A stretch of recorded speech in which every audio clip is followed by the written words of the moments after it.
When you're working on a worksheet that has some complex formulas in it, you can easily find the cells that contribute their data to the formulas, or find the cells whose values are used in a formula using the trace dependence and trace precedence options. Here we have the invoice worksheet that we saw when we were looking at templates. I'm going to click in the total cell to select it, and I want to see the cells that contribute data to this cell.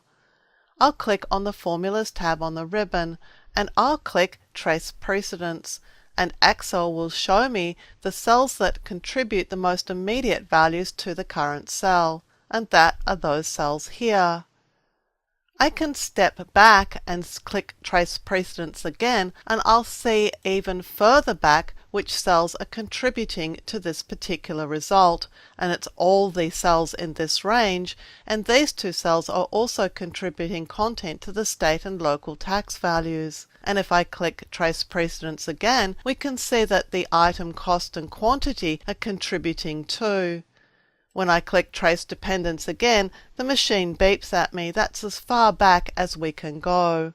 But this process allows us to check to make sure that cells are actually using data from the worksheet, for example, and not fixed values. They also let us see very clearly where that data comes from.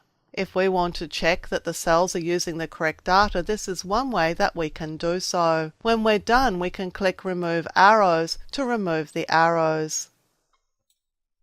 There's a companion tool called Trace Dependence. This tool lets us see what cells are affected by the contents of a particular cell. This time I'll click in one of these quantity cells, and I'll click the Trace Dependence button here. As you can see, the quantity value is used to calculate the cost, but this should not be all the cells that it's contributing to, so I'll click Trace Dependence again.